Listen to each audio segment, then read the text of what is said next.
This is Business Edge. Our headline stories for today: Ghana oil and gas revenue loss and Twitter's Africa headquarters. Today, we're in Ghana as we look at some recent developments in the West African country. Ghana has experienced some serious losses in the oil and gas industry. We'll also look at the announcement of Ghana as the headquarters for Twitter in Africa. Let's get into the show. I'm Tolilokwe Adelaru Balogun. Welcome. This is Business Edge.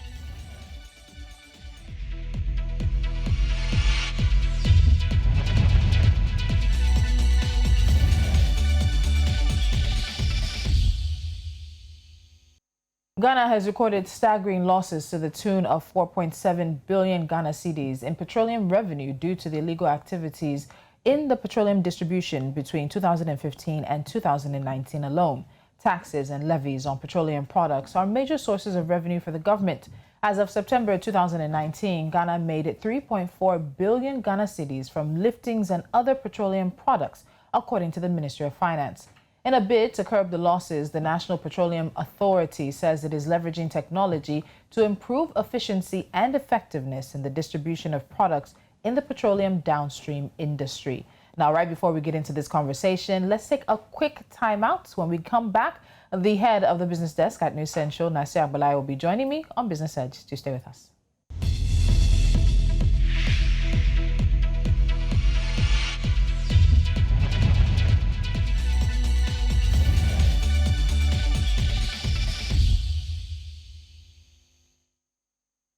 And this is, of course, Business Edge on News Central. And let's get into our first part of the conversation, which takes us to Ghana. And Ghana recorded staggering losses to the tune of about 4.7 billion Ghana cedis in petroleum revenue due to illegal activities in the petroleum distribution value chain from about 2015 to 2019 alone. Now, taxes and levies on petroleum products are a major source of revenue for the government. As of September 2019, Ghana made 3.4 billion Ghana cedis from liftings and other petroleum products, according to the Ministry of Finance.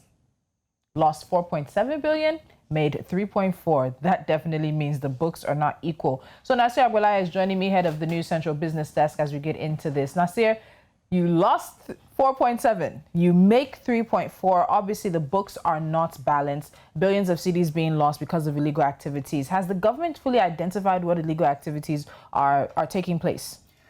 Yes. Primarily, many marketers are smuggling this commodity out to neighboring countries, particularly to Benin Republic. You know, Benin Republic doesn't have a functional refinery. They don't. So they rely on this smuggled product from Ghana and from Nigeria. So that market is somewhere most, I won't say most really, say a good number of marketers channel the products to, but they know that they can sell it at a higher premium than what they'll sell it in Ghana and likewise in Nigeria. So this has caused a lot of problem for the economies of both Ghana and Nigeria. But this particular case, Ghana is looking inward to look for a solution to try and solve the problem. All right, so let's talk about that solution a bit. Now, we have the National Petroleum Authority of Ghana saying that they're going to solve this by bringing in technology. They want to leverage technology to improve efficiency and effectiveness in the distribution of the products. The technology that Ghana wants to use is called the fuel monitoring system. Nasir, tell us, how does this fuel monitoring system work? Now, principally, this is like a database of what commodity, the volume which is available, and also what each marketer gets periodically.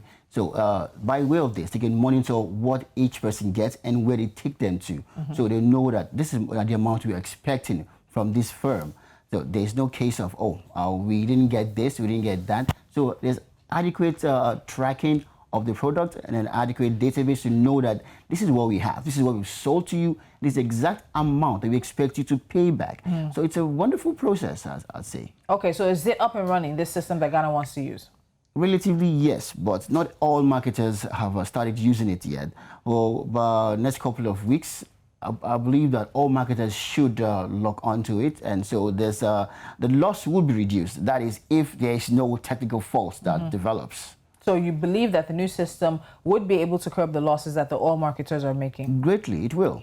So how does Ghana deal with the fact that oil marketers seemingly make more money from taking that product out of Ghana and selling it outside? So they're not going to be invested in seeing this process and seeing this monitoring system actually work. So we've seen sabotage here on the Nigerian side of things many times. Is the government working to anticipate that and to sort of be ahead of whatever sabotage or roadblocks may come? No, sabotage actually occurs when the civil servants who are supposed to implement have been bought over. So it's a function of, say, adequately motivating them, give them the right skills and technical expertise. So with this in check and knowing that Ghanaians generally are very patriotic people, they will be able to cut down on the losses. Yeah, it is possible that there could be one or two bad eggs who would want to see, go for the brown envelope, so to say. But the loss will be much reduced than what is happening right now. So is this system compulsory? Because you mentioned that not all the marketers have been using the system and you expect that in the next few weeks, everyone will be on board with the system. But is it a compulsory system, or are there alternatives that the oil marketers can present to government and say, hey, this is what we're doing. We don't want to be part of your system. How does that work for them? Well, the alternative right now is the fact that not everybody has logged onto it. And the principal reason is that not all of them are equipped. Just like when we have the new tracking system for container terminals here in Nigeria, it's using technology, and not everybody has the right technical expertise to log on to it. So the next couple of weeks, a lot of these marketers will be upgrading their facilities, and I believe that this would be circumvented very soon. But the problem really is into the technical side of it, because being technology, it's still prone to being hacked, for reverse engineering to occur here and there.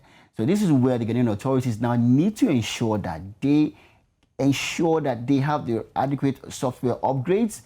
The civil servants who will be implementing this, they also go for adequate training, because now, of course, those who want to circumvent the system will be doing more research and even get consultants and contractors to try and break the system. The government also needs to ensure that they have top-notch gadgets to prevent this. Okay, so finally on this, what level of transparency do you think this fuel monitoring system will bring to oil and gas industry in Ghana? I would say starting off with like 70% and trying to hit 100%. Because with this, you know what everybody gets. You can monitor the consumption also. So a lot of hanky-panky that has been happening will be reduced. It is openly transparent, so far as you have the software, you have everything there. But I have to emphasize the issue of hacking, which I mentioned earlier. Now, if the government does not ensure that everything is top-notch, it could fail.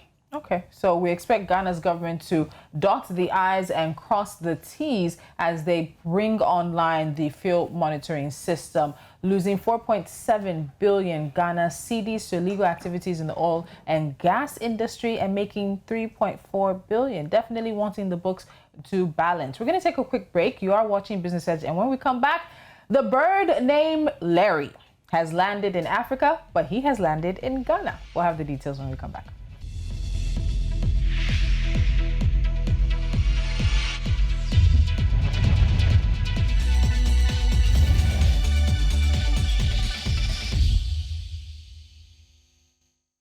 Twitter is in Africa, and with it comes Larry. I know many of you may not know that the bird for Twitter actually has a name. His name is Larry.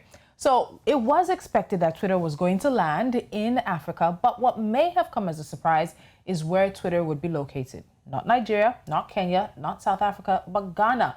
The former Gold Coast beat many other African countries to become the preferred site to host the microblogging and social networking service site's Africa headquarters. Now, Twitter co-founder and CEO Jack Dorsey said that the development was the start of a partnership that would help develop Ghana's technological sector. The development comes almost 18 months after Dorsey's first visit to Africa in November 2019. Now, during that tour, he visited Ghana, Ethiopia, Nigeria, and South Africa, where he met with different industry leaders and technology stakeholders on matters concerning Twitter and Bitcoin. In a statement, Twitter said that the decision to commence its Africa expansion with Ghana stems from the country's dealings with the African Continental Free Trade Area, as well as its support for democracy, online freedom, and freedom of speech. Nasir, did it come as a surprise that Twitter chose Ghana to be the site of its first landing on the continent or the headquarters for its African relations, African operations? No, it didn't. It wasn't. Because it says many, well, I'm going to say many, some of us expected Ghana or Kenya to have it. Because look at it, these countries have a more firmer democracy. There's a very, very freedom of speech. I mean, I'm emphasizing that, freedom of speech, because in some other nations, you could say this, you could say one thing, and the government could say, twist it to something else. But in Ghana, you're free to express yourself. Their democracy really have shown that they have really matured from the way it was in the 70s, in the 60s, 70s, to right now. Freedom of choice, freedom of expression, everything is fully expressed there. That is why a lot of investment have been going to Ghana. Remember some years ago, like 2 or 3 years ago, where they have the year of return. Yes. That concept was a Nigerian concept, but Ghana took it, internalized it, and made more money from that than any other nation on this continent. So I don't like to look at this as a competition, but we have situations where there was, if you have been following social media, especially Nigerian social media, you'll know that reactions were very, very different and diverse. And a number of social media technology-based companies, Nigeria's host to a number, Google and Microsoft. Kenya has 1 or 2. South Africa has as well. There's even one company that has 2 offices, one in Nigeria and one in Kenya. So it's expected by many people that because of the large population of Nigeria, that Nigeria sort of is at the forefront of some of these companies making their footprint or cementing themselves on the continent. But you also have to look at policy flip-flops. You have to look at investment-friendly the situation. And when Jack Dorsey's statement came out and you heard freedom of speech and democracy and all that, you just had a number of questions in terms of what isn't being said about the other places, primarily Nigeria, let's be honest, that Twitter did not choose. So what in terms of investment-friendly, in terms of policy flip-flop, let's talk about that. Well, the reality is seen by everybody, but unfortunately, people try to avoid it. You know, the elephant in the room scenario. Is Nigeria. Exactly. I can say it. Now, look at investment, for instance. Now, there are many policies that attract investors into Nigeria, but when you hit the ground, find that those policies are not implemented the way they should be implemented. And of course, you know that the issue of litigation here and there where people default on agreements.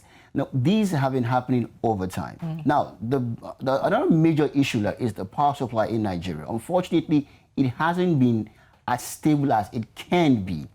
And the government really has been doing a good number of things now, but the reality is that there is no 24-hour power supply in most parts of Nigeria. Now, this case is not like that in Ghana. Ghana has a relatively stable power supply. So look at it from an investor's point of view. Let's not even go there, because if I remember categorically like 3 or 4 years ago, Ghana was decisive in stopping the herder farmer issue. Very, very decisive. Nigeria, we're not. We're dilly-dallying about this issue. Ranching is something that shouldn't be an issue, but it is here. It's a controversy here. Exactly. Somehow we take issues that we shouldn't overflog and flog them and leave the pertinent ones. Look at policy, for instance, now. You say that investors will have a 3-year holiday, a 5-year holiday, and they come in and find out things are quite different. I remember that during the past government said that if you're bringing a solar panel or having a solar panel site here, whatever you're shipping in is free of tariff. That isn't happening anymore. That's changed. So the policy flip-flop parts of it, but there's also the positive of it for Ghana. So one of the things that Twitter noted was Ghana's AFCFTA, that's the African Continental Free Trade Area dealings. And how does that link to Twitter's decision? It's, let's give you another scenario. Now, in Europe right now, which country has the most investments? It is not the UK, they have left. It is in France. Now, Belgium has it because of Brussels, because the EU sits there by default. Many companies come because they know that they can lobby to get policies. So It is just a normal business decision where you put your business where the power is. Now, the Continental Free Trade Agreement has started January 2021, and every nation on this continent are trying to come to grips with it. And of course, new companies are coming in and they want to latch onto it. You know that being in Africa, you have say 52 nations where you can deal with easily. So this gives Twitter more leverage to expand. Even as they're also recruiting now, they are saying that the focus is not just Ghana, it's Nigeria, it's Kenya, it's South Africa. Yeah. So they're not just working in Ghana, but the whole continent, but just operating from Ghana. Okay, so Jack Dorsey also said that Twitter would help develop Ghana's technology hub. And as we wrap up, I quickly want to see, how is that going to happen? What is the technology development we expect from a Twitter in Ghana? It's going wonderful. Now, already, Twitter has a partnership with some tech startups in Kenya, in Nigeria, and of course, in Ghana. But with this now, Twitter intends to enhance its R&D facilities, ensure that there's more homegrown talent from Ghana. That means Ghana, which has been playing catch-up to Nigeria, Kenya, and South Africa, will now have an almost level... speeds ahead. Exactly. Now, we know we are doing the NSAS issue that Twitter supported the movement. Now, imagine bringing that wealth into a nation. That means that more people will be more technically savvy. Now, the trainings they need in coding and whatever, they can get it in Ghana. So Ghana has a win-win here. All right, so we are going to be seeing what happens and what develops with Twitter going into Ghana. We're also going to be watching how the Ghanaian government uses the fuel monitoring system to clamp down and to curb the losses it's been making in the oil and gas industry. Nasir, thank you so much for joining me. Great to be here. All right, let's get into what we wrap things up with. And of course, you know that is NC4 to watch. Sasol, the integrated chemical and petrol company, is partnering with Toyota South Africa Motors to develop a pilot project for the development of hydrogen-powered heavy-duty long-haul trucks. Now, the hydrogen-powered heavy-duty long-haul trucks will be part of developing a mobility corridor, which will be expanded on the N3 between Durban and Joburg, the country's main freight corridors. The chairman of the recently established UK political party Time, Robert Kimball, believes that Morocco could outperform Spain to become the UK's biggest supplier of fresh produce. Morocco is already a source of high-quality olive oil, fresh fruit, and vegetables for the UK.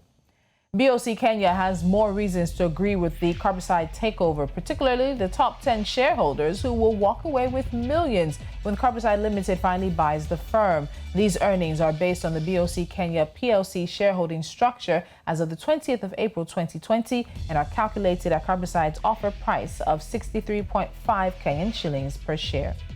And finally, Telkom Kenya is in partnership with the National Youth Council of Kenya and has announced plans to create a youth-focused mobile money platform known as Fursa that will open up financial opportunities for young Kenyans in food value chains across the country.